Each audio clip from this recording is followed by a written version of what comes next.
인간의 문명은 인간의 지적 호기심으로 인하여서 발전되어 왔습니다. 왜 이런 일이 일어났을까? 왜 저것은 저럴 수밖에 없을까? 이 현상의 원인은 무엇일까? 사실 이러한 인간의 지적 탐구와 호기심은 계속적으로 그 해답을 찾아가는 인간의 역사를 보여주었고, 그리고 그로 말미암아 인간의 문명은 발달되어 왔습니다. 사실 우리가 오늘날 이렇게 좋은 옷과 좋은 문명의 이기 속에서 편리함을 누릴 수 있는 중요한 요인 중에 하나는 바로 인간의 이런 지적 호기심 때문입니다. 그러나 이러한 지적 호기심과 이러한 탐구가 우리에게 많은 발전과 많은 것들의 혜택을 누릴 수 있게 되기도 했지만, 또 반면에는 한계를 보여주기도 하였습니다.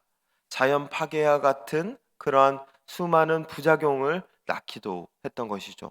그리고 또한 그것으로 말미암아 인간 안의 한계를 발견하게 되는 그러한 사건도 우리에게 보여줄 수 있게 되었습니다.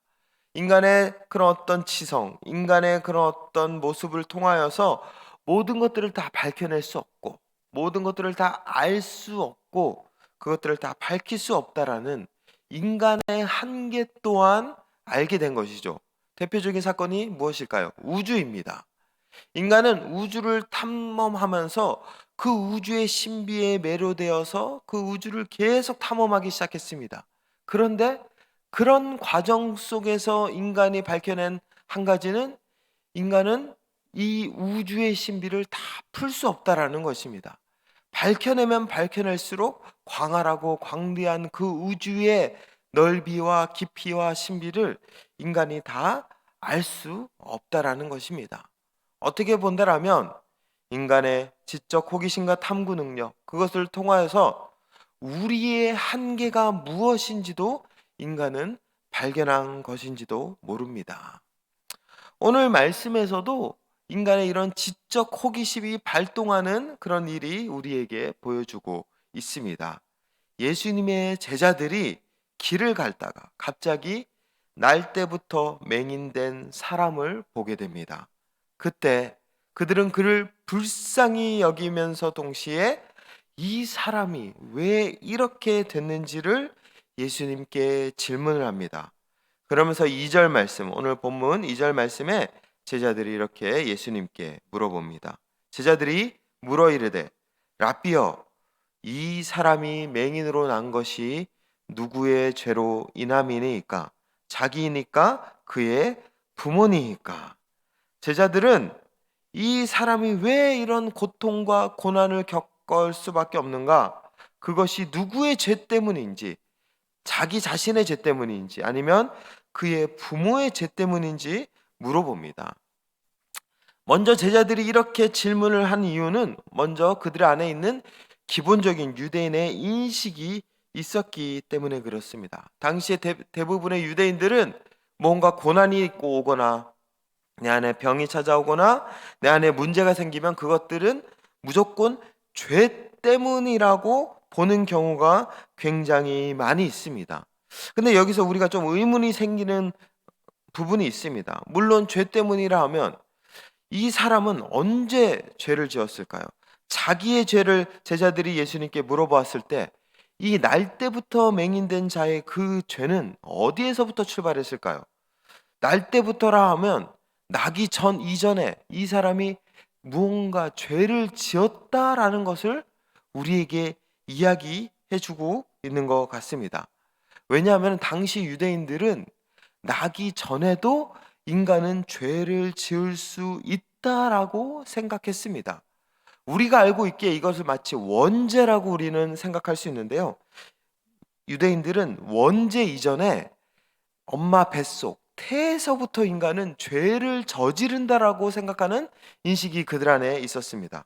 대표적인 성경의 근거가 어디냐면 바로 창세기 25장 25절에 보면 쌍둥이 에서와 야곱이 엄마 리브가의 태에서 다투었다라는 말씀이 있습니다.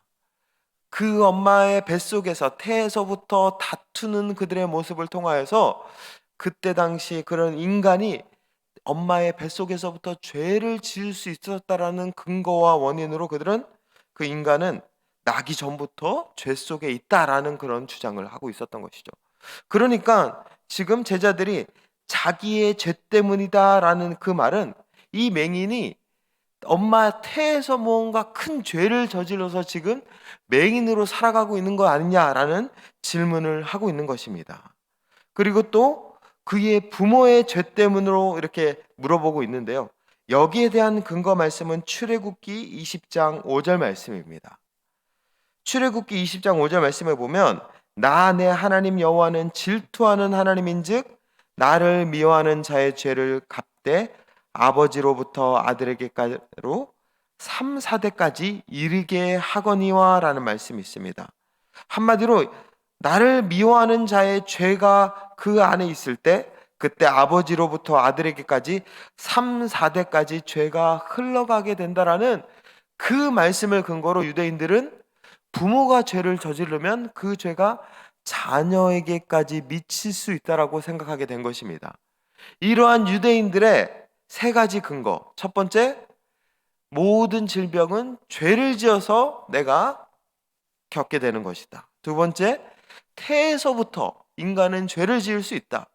그리고 세 번째, 부모가 죄를 저지르면 그 죄가 자식에게까지 이어질 수 있다라는 이러한 인식으로 지금 제자들은 예수님께 날 때부터 맹인된 사람을 보며 이 사람이 왜 이렇게 된 것입니까? 죄 때문입니까?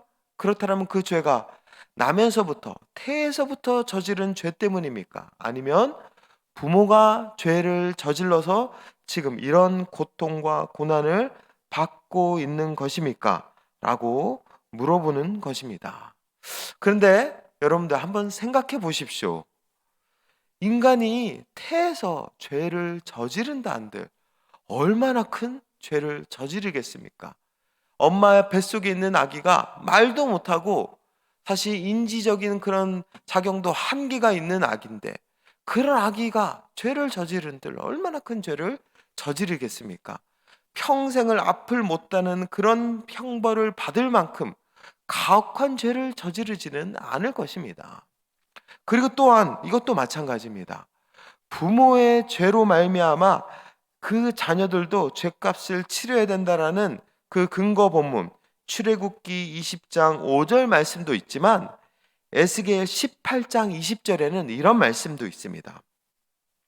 에스겔 18장 20절입니다. 범죄하는 그 영혼은 죽을지라 아들은 아버지의 죄악을 담당하지 아니할 것이요 아버지는 아들의 죄악을 담당하지 아니하리니 의인의 공의도 자기에게로 돌아가고 악인의 악도 자기에게로 돌아가리라.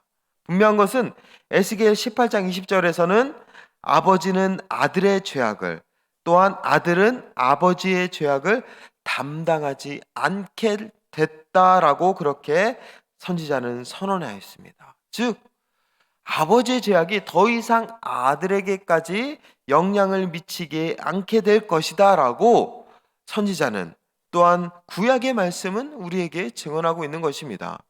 부모의 죄가 더 이상 자녀에게까지 미치지 않는다라는 선언입니다. 이런 말씀을 본다라면 어떻게 본다라면 제자들의 이런 질문은 한편으로는 맞으면서도 한편으로는 맞지 않는 말씀입니다. 그리고 전통적인 유대인들의 인식, 모든 질병은 죄를 지어서 된 것이다. 사실 이 인식도 어떻게 본다라면 잘못된 인식입니다. 왜냐하면은 그들은 욥기 말씀을 잘 알고 있습니다. 욥기 말씀에서는 분명하게 나와 있습니다. 욥이 죄를 지어서 고난받는 것이 아니다. 그의 고난과 그의 아픔은 인간이 설명할 수 없는 영역이다라는 것을 욥기 말씀에서 이야기해 주고 있습니다.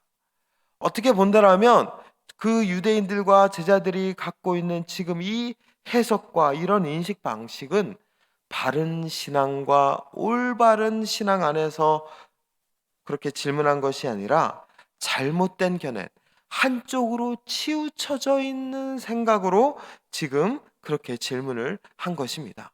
이들은 바른 신앙이 아닌 것으로 지금 질문하고 있는 것이죠. 그럼에도 불구하고 제자들은 왜 이 질문을 한 것일까요? 제자들이 이렇게 자신 안에 있는 잘못된 신앙을 드러내면서까지 이 질문을 할 수밖에 없었던 이유가 무엇이었을까요? 이들은 고난의 이유를 알고 싶었습니다. 이들 안에 왜 인간에게 고난은 생겨날 수밖에 없는 것일까? 저 날 때부터 맹인된 사람, 정말 저 사람은 누가 보더라도 잘못한 게 없어 보이는데 왜 나면서까지 저 저주 속에 살아야 하는가? 그들은 그 질문에 대한 해답을 알고 싶었던 것입니다. 사실 우리도 마찬가지입니다. 이것은 제자들뿐만 아니라 우리도 우리의 삶 가운데 여러 가지 고난이나 어려움이 찾아올 때가 있습니다. 말도 안 되는 그러한 고통이 우리에게 갑자기 밀어 닥칠 때가 있습니다. 사실 그럴 때 우리도 가장 먼저 하는 질문이 무엇이죠? 왜 나에게 이런 고난이 찾아온 것일까? 그러면서 우리도 이 제자들처럼 그렇게 생각할 때가 있습니다. 혹여나 내가 하나님 앞에 죄를 저질러서 그럴까? 그때 주일 예배 제대로 드리지 않아서, 그때 하나님이 분명히 제대로 순종하라 그랬는데 순종을 거부하고 불순종해서, 뭔가 내가 하나님 앞에 제대로 된 삶을 살지 않아서 내 삶 가운데 죄의 문제를 해결하지 못해서 혹여나 하나님이 지금 나를 벌하시는 것은 아닐까? 혹여나 하나님이 지금 나를 징계하시는 것은 아닐까?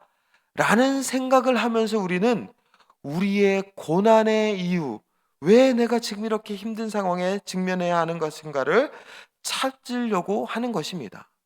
그런데 이런 마음의 근본적인 원인에는 우리는 그 이유를 찾으려고 하는 그 근본적인 이유가 있습니다. 왜냐하면 그래야 우리의 마음이 안정이 되기 때문에 그렇습니다. 우리의 마음이 고난의 이유를 찾으면 어느 정도 그 고난을 버텨내고 감당할 수 있기 때문에 우리는 그 이유를 찾는 것입니다. 우리들 교회 김양재 목사님이 그런 얘기를 하신 적이 있습니다.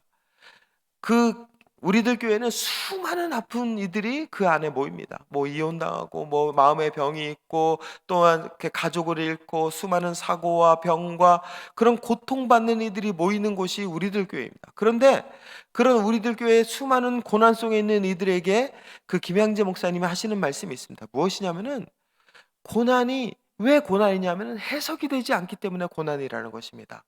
그런데 그 고난이 해석이 될 때 우리는 마음의 안정을 찾고 더 이상 고난이 고난으로 보이지 않는다라는 것입니다. 그렇기 때문에 인간은 고난을 해석하려고 합니다. 제자들도 마찬가지고 우리도 마찬가지입니다. 어려움이 생기고 문제가 생기고 무언가 시련이 닥칠 때 우리는 이유부터 묻습니다. 왜 이런 일이 나에게 오는 것입니까? 왜 내가 이렇게 힘든 상황을 감당하고 있는 것입니까? 그런데 그런 이유를 찾는 이유는 우리 안에 그것을 해석해야 우리의 마음이 안정이 되기 때문에 그렇죠. 우리의 마음이 그것으로 말미암아 평안을 누리고 고난을 감당할 수 있기 때문에 그렇습니다. 예를 들면 이런 것입니다. 길을 가다가 갑자기 누군가가 우리 뒤통수를 세게 한 대 칩니다.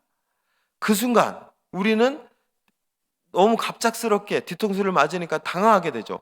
그러면서 나를 때린 사람을 보게 됩니다. 그때 우리의 뇌는 무엇을 작용하는지 아십니까? 가장 먼저 이것을 생각합니다. 내가 왜 맞았지입니다. 그러면서 그 사람을 보면서 이유를 찾기 시작합니다. 혹시 내가 이 사람에게 무언가 잘못을 했을까? 혹시 내가 이 사람에게 뭔가 큰 실수를 저질렀나? 라면서 여러 가지 이유를 찾게 되죠. 그러다가 내가 이 사람에게 왜 뒤통수를 맞았는지 그 이유를 찾으면 우리의 마음이 해소가 됩니다. 내가 저번에 이 사람도 지나갔을 때 몰래 뒤통수를 한 대 때렸지. 그때 내가 한 짓을 이 사람이 갚아주는 거구나.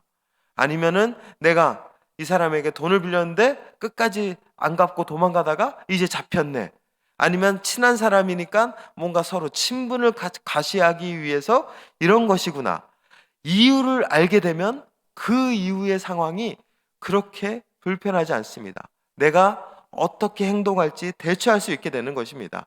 나도 그 사람의 뒤통수를 한 대 더 때리든가, 아니면 내가 그 사람에게 미안하다라고 하든가, 아니면은 경찰에 신고하든가, 아니면은 뭔가 대처를 할 수 있기 때문에 우리는 그 상황들을 더 이상 힘들게 받아들이지는 않습니다. 물론 기분은 나쁘겠죠. 그런데 내가 그 사람에게 뒤통수를 맞았는데 그 사람이 왜 나에게 뒤통수를 때렸는지 이유를 알 수 없는 것입니다. 처음 일면식도 없는 사람이고, 그리고 그렇게 때리고 나서 그냥 지나치고 도망가 버리고, 그러한 어떤 내가 도저히 상황을 해석할 수도 없고 알 수도 없는 상황이 묻지마 번데처럼 일어나게 되는 것입니다. 그 다음에 우리의 마음이 어떻게 될까요? 그 다음부터 우리의 마음은 불안해하기 시작합니다. 내가 왜 맞았지? 저 사람 왜 날 때렸지? 도대체 왜 나에게 이런 상황이 오는 건지 해석이 안 되기 시작하면 그때부터 불안해지기 시작합니다. 그때부터 우리 마음 가운데 이 상황을 우리가 통제할 수 없음으로 말미암아 우리 안에 공포가 찾아오기 시작합니다. 공포 영화가 왜 무서울까요? 공포 영화가 왜 무서운 이유는 그 공포 영화 가운데서 귀신이 무서운 분장을 해서가 아니라 그 귀신이 언제 나타날지 모르기 때문에 그렇습니다. 우리가 그것을 예측할 수 없고 해석할 수 없고 볼 수 없을 때 그때 그것이 무서운 것이죠.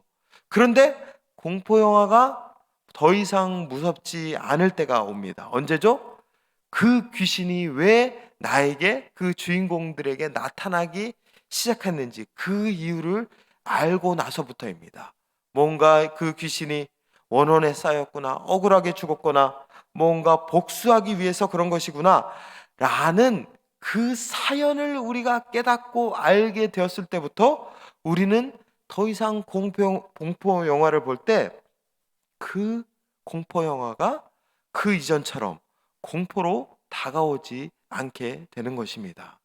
사실 이처럼 우리 안에 있는 불안, 우리 안에 있는 공포, 우리 안에 있는 두려움, 고난으로 말미암아 사실 그런 것들이 오는 것이라기보다는 어쩌면 우리 안에 그것들을 해석될 수 없고 알 수 없고 그것들을 어떻게 감당해야 될지 통제할 수 없는 그 상황 때문에 우리는 불안해하는 것일지도 모릅니다. 그것 때문에 아파하고 있는 것일지도 모른다라는 것입니다. 그렇기 때문에 인간은 항상 고난의 이유를 찾습니다. 제자들처럼 우리도 이 고난이 왜 우리에게 오는 것인가 항상 찾고 그것을 뒤척입니다. 그렇기 때문에 지금 제자들은 그것을 알고 싶었던 것이죠. 우리도 알고 싶었던 것입니다. 우리 안에 있는 이 불안, 두려움, 공포를 떨쳐내기 위해서 사람들은 고난의 이유를 찾습니다.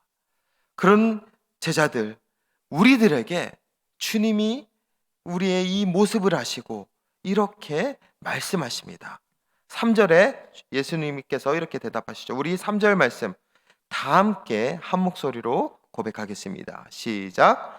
예수께서 대답하시되 이 사람이나 그 부모의 죄로 인한 것이 아니라 그에게서 하나님이 하시는 일을 나타내고자 하심이라. 주님이 이 고난의 해답을 말씀하십니다. 너희들은 고난의 이유를 찾느냐? 그것이 죄 때문인 줄 아느냐? 그 사람의 죄도 그 부모의 죄도 아니다. 라면서 주님이 하시는 해답이 무엇이죠? 그에게서 하나님이 하시는 일을 나타내고자 하심이다 라고 그렇게 이야기하고 있습니다. 주님은 고난의 영역, 우리가 해결할 수 없고 해석할 수 없고 알 수 없는 그 영역은 무엇이냐면은 하나님이 하시는 일이라고 먼저 이야기하고 있습니다. 이 말이 무슨 의미이죠? 우리 인간이 해석할 수 없는 그 영역은 신비의 영역이기에 너희들이 알 수 없다. 그것은 오직 하나님이 하시는 일이고 하나님의 영역이다라고 먼저 주님은 이야기하고 있는 것입니다. 주님은 우리가 해석할 수 없는 그 영역에 대해서 답을 알려주기보다는 너희가 해석할 수 없는 하나님만이 아시는 일, 하나님만이 풀 수 있는 일, 하나님께서만이 주장하실 수 있는 철저한 하나님의 일이다라고 이야기하고 있는 것입니다.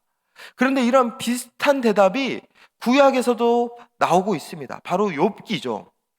욥기에서 욥이 고난을 당하자 욥과 세 친구들이 논쟁을 벌입니다. 참 신기하죠.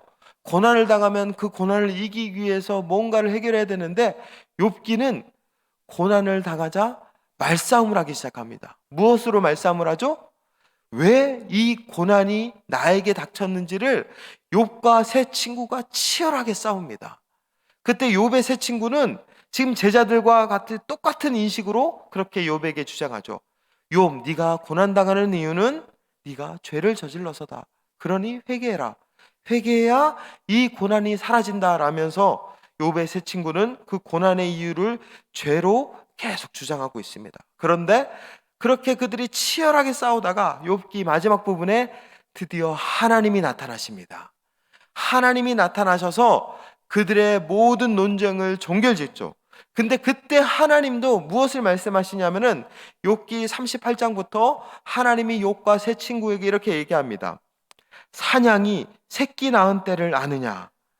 악어의 힘이 어디에 있는지 아느냐? 내가 사자를 먹일 수 있겠느냐?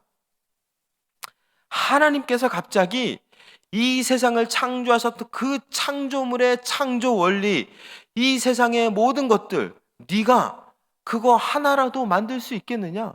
그거 네가 할 수 있겠느냐라면서 욥과 욥의 세 친구들에게 반문하고 있는 것이죠. 무엇이죠? 이 일은 내 일이다.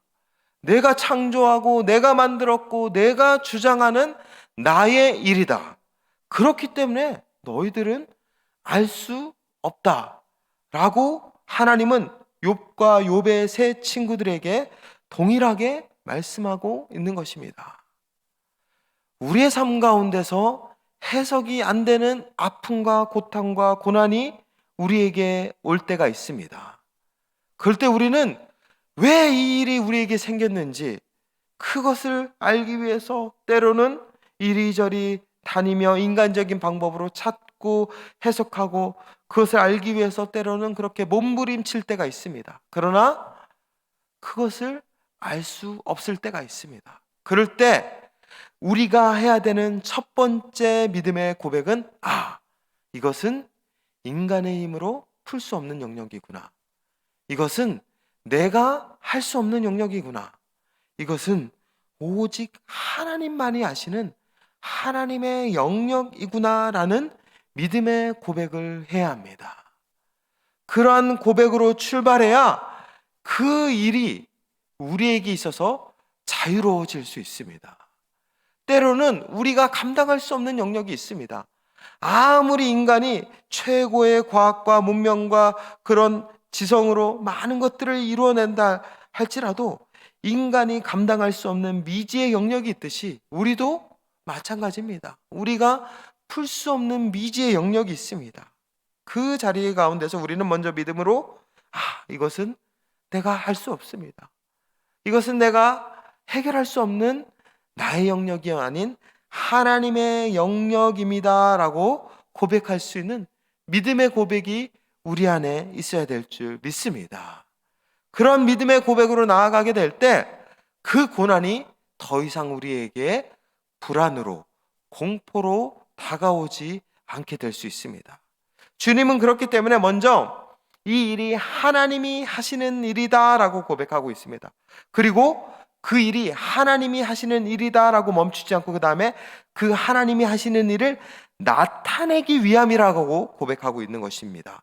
그 자리 가운데서 하나님이 하시는 일임을 우리가 믿음으로 고백하며 나아가게 될 때 이것이 내가 감당할 수 없고 하나님이 하시는 일이다라고 고백할 때 그때 놀라운 것은 하나님이 일하시기 시작한다는 것입니다. 그 자리 가운데서 하나님이 하나님의 신비의 영역을 펼쳐주신다라고 우리에게 주님이 말씀하고 있습니다. 그러면서 그 이후에 주님께서 6절, 7절 이 날 때부터 맹인된 자를 치유하고 있습니다. 6절 7절 말씀 우리 다 함께 한 목소리로 말씀을 읽도록 하겠습니다. 시작. 이 말씀을 하시고 땅에 침을 뱉어 진흙을 이겨 그의 눈에 바르시고 이르시되 실로암 못에 가서 씻으라 하시니 실로암은 번역하면 보냄을 받았다는 뜻이라. 이에 가서 씻고 밝은 눈으로 왔더라. 주님이 이 일이 하나님이 하시는 일이다. 그렇기 때문에 이 일은 하나님께서 하시는 일을 너희가 인정하게 될 때 내가 일할 것이다 라며 말씀하면 주님이 이 날 때부터 맹인된 자를 고치기 시작합니다. 그런데 어떻게 고치냐면은 다른 기적과는 다른 좀 특이한 방법으로 이 맹인을 고칩니다. 땅에 침을 뱉죠. 그리고 진흙을 기어서 그것을 그의 눈에 바르게 됩니다. 사실 이런 어떤 퍼포먼스, 특별한 행위는 주님은 잘 하지 않고 거의 없습니다. 왜냐하면 이런 퍼포먼스 행위가 자칫해서 오해를 불러일으키기 때문에 그렇습니다. 마치 주님의 침이, 주님이 만드신 그 진흙이 뭔가 특별한 효험이 있는 약처럼 보여질 수 있어서 사람들에게 뭔가 치유의 기적을 일으킬 때 그것을 모방하고 따라할 수 있는 위험이 있기 때문에 주님은 사실 이런 행동을 보여주지 않습니다. 그렇기 때문에 주님은 병자들을 치유하실 때 그들을 만지시거나 믿음으로 그들에게 선포하시거나 오직 믿음을 통해서만 그들을 고쳐주시는 것이죠. 그런데 오늘은 특별한 이러한 퍼포먼스를 먼저 보여주십니다. 왜 그런 것일까요? 사실 이 퍼포먼스를 통해서 주님은 맹인과 더불어 맹인을 바라보고 있는 제자들과 우리들의 모습을 먼저 보여주기 위함인 것입니다. 진흙으로 눈에 발라 그 눈을 가리움으로 말미암아 맹인과 함께 그 맹인을 보는 우리의 모습 또한 눈에 무언가가 가리워져 제대로 하나님이 하시는 영역, 하나님의 일을 바라보지 못하고 인간적으로 해석하고 인간적으로 시도하려는 우리의 연약한 모습을 먼저 보여주기 위함이라는 것입니다. 그렇기 때문에 맹인의 눈에 진흙을 바르는 그 모습은 우리의 모습입니다.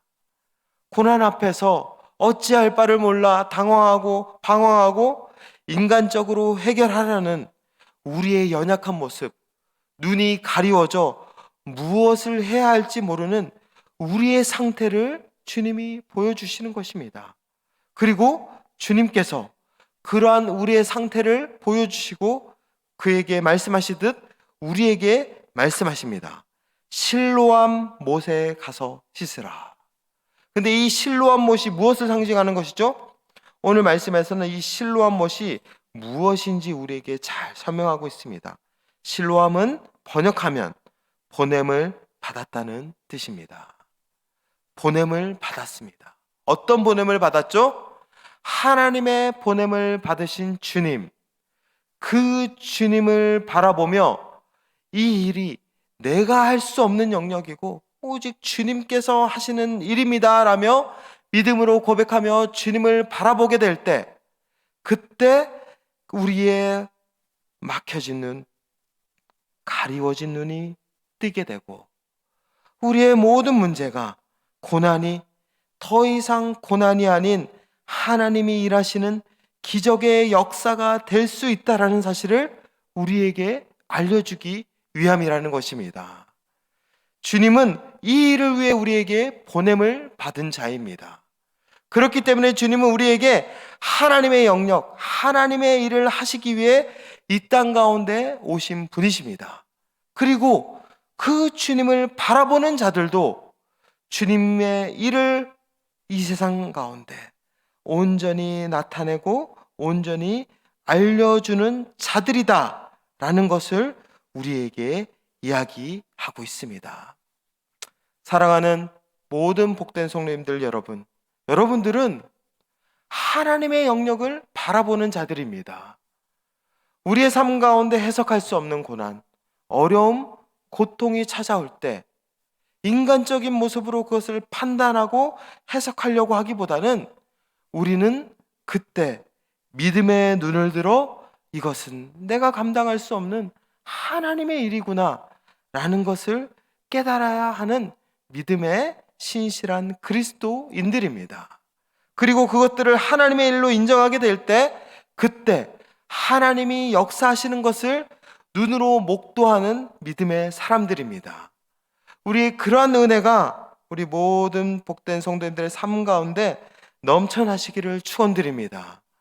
우리의 삶 가운데 때로는 하나님을 보지 못해서, 주님을 보지 못해서 우리는 우리의 고난을 해석할 수 없을 때가 많이 있습니다. 이 고난을 감당할 수 없을 때가 많이 있습니다. 그러나 우리의 그 가리워진 눈, 진흙으로 가려진 그 눈을 걷어 우리에게 보내신 예수 그리스도를 바라보며 나아가시기를 축원드립니다. 주님을 바라보며 나아가게 될 때, 그때 우리의 삶 가운데 주님이 펼쳐주시는 놀라운 기적의 은혜를 바라볼 수 있게 될 것입니다. 주님이 일하시는 놀라운 축복의 현장을 우리의 눈으로 목도할 수 있게 될 것입니다. 그리고 우리도 세상 사람들에게 그 기적의 현장을 보여줄 수 있는 보냄받은 자가 될 수 있을 것입니다. 여러분들은 이 예배를 통하여서 이러한 하나님의 말씀을 붙잡고 세상 속에 나아가 그 하나님의 일을 세상 사람들에게 보여줄 수 있어야 합니다. 내가 하는 일이 아닌 주님이 하시는 일, 내가 감당할 수 있는 것이 아닌 주님이 감당하는 영역, 그것들을 온전히 세상이들에게 보여주고 감당하며 나아가게 될 때, 그때 하나님께서 우리의 삶 가운데 놀라운 축복의 은혜를 부어 주실 줄 믿습니다. 이러한 놀라운 은혜를 붙잡고 이번 한 주도 승리하며 살아가시기를 축원드립니다. 주님이 주님의 일을 우리의 삶 가운데 함께 하실 것입니다. 믿음으로 나아가는 모든 복된 성도님들 되시기를 축원드립니다. 기도하겠습니다.